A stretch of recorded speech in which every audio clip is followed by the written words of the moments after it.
When the food supplies arrive in Gonaives, so do riot police from the UN peacekeeping mission to Haiti. They bring some order, but not food for everyone. A stream of needy people, mostly women, leaves empty-handed. I'm dying of hunger, and so are my kids. I came here to get food, but they've given it all away. I haven't eaten anything today. I'm still hungry. A number of church-based groups have tried to fill the gaps, showing up at camps for the displaced for the cooked meal, the efforts often piecemeal. We provided food 3 times, last week, yesterday, today. Basically, we need money to rebuild our church. Lots of kids who lost homes, parents, need money to take care of them. At least 300 people lost their lives in this year's storms. Perhaps 800,000, a tenth of Haiti's population, lost livelihoods. I lost chairs, cooking pots, kids' clothing, but the only thing I really cared about was my sewing machine. And I had a lot of material to sew for school uniforms. I lost all that too. The money that I would have made from selling uniforms, I would have used to send my kids to school. Just in Gonaives, we have 3 million cubic meters of mud. You can imagine the effort that is needed. I hope the international community understands the profound catastrophe Haiti is going through. Haiti's President René Préval has had to rely on the international community to lead the relief operation in a country where 80% live in what the UN calls absolute poverty, crippled for years by political and economic meltdown. One key non-government group has been Doctors Without Borders. At a temporary shelter, about 120 anxious mothers with infants and a few elderly sought their first medical attention since the hurricanes. 2-year-old Kelly was triaged to the top of the line with swollen face and limbs and aggressive skin rashes. The little child that you saw is malnourished, and one of the symptoms of that malnourishment is that you have dermatitis that rises up on the skin, and this is what we are seeing very, very often now. Kelly's mother received medicines and a nutrient-rich formula given to malnourished children. In Haiti, even before the hurricanes, a quarter of all children were chronically malnourished. The key to Kelly's recovery will also be access to food and clean water, something unavailable to half the population in the best of times. Deforestation over 2 centuries for lumber and cooking fuel is almost total now. It has eroded the soil, washing it into rivers and streams. Floodwaters from the hurricanes have contaminated wells, and Gonaives' water pipe network, shaky before, is useless. We lost 80% of the water from the reservoir every day, which is way too much. Just so I understand, then you're saying that by the time the water gets from the reservoir into the city, 80% of it leaks out? Yeah.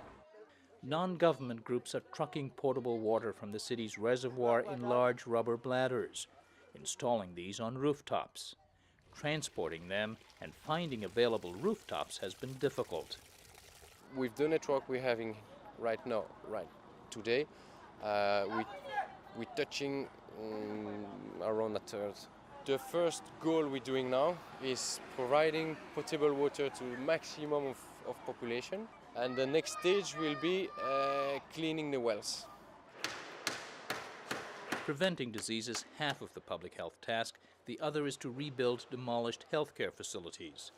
This warehouse, spared by the storms, has been converted into an 80-bed temporary hospital, the only one to serve some 200,000 people. Since we set up the field hospital, the first day we had 2 deliveries, and up until now we've delivered 15 babies.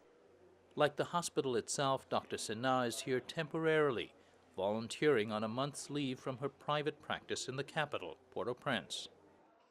The UN has pledged to build a permanent hospital that can withstand the next hurricane, but for everything from a daily meal to rebuilding homes, indeed to rebuilding a civil society, churches will play a key role. There is no government for the most part. The infrastructure, you've seen the country, you've seen it from the air. And so where they're going to turn is they're going to turn to their local church. Because their local church was here yesterday, their local church is here today, and it's going to be here tomorrow.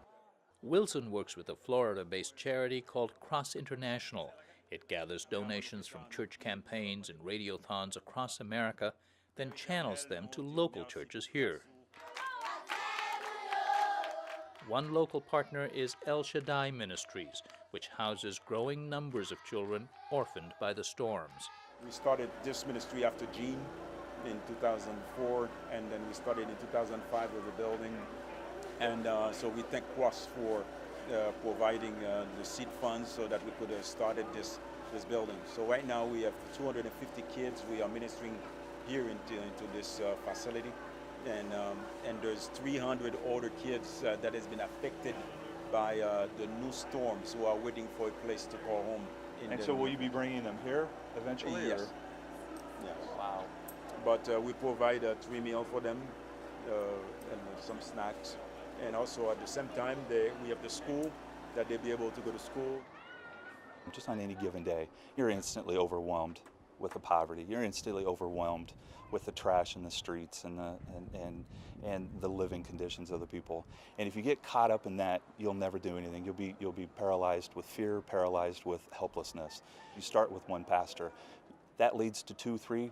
We're in a network of 145 now. There's a Haitian saying, "Petit petits oiseaux fait nichely," and it translates to little by little, the bird makes its nest.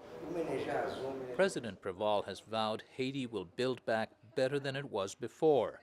His country, born out of a slave revolt, plagued by invasions and civil unrest for its first 200 years, has been relatively quiet since 2006, thanks in part to 8,000 UN peacekeepers. Preval, elected in 2006, says peace is the first priority. In 2005, 2006, if you'd been here, you wouldn't have been able to go to Gonaives, walk the street. Today, we have restored peace to the country. It's the beginning of the country's rebuilding.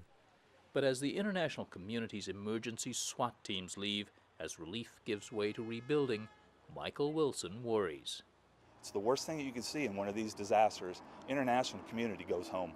At some point in time, it becomes a very difficult sell back home. And without that sell, you're not going to have the donors to react.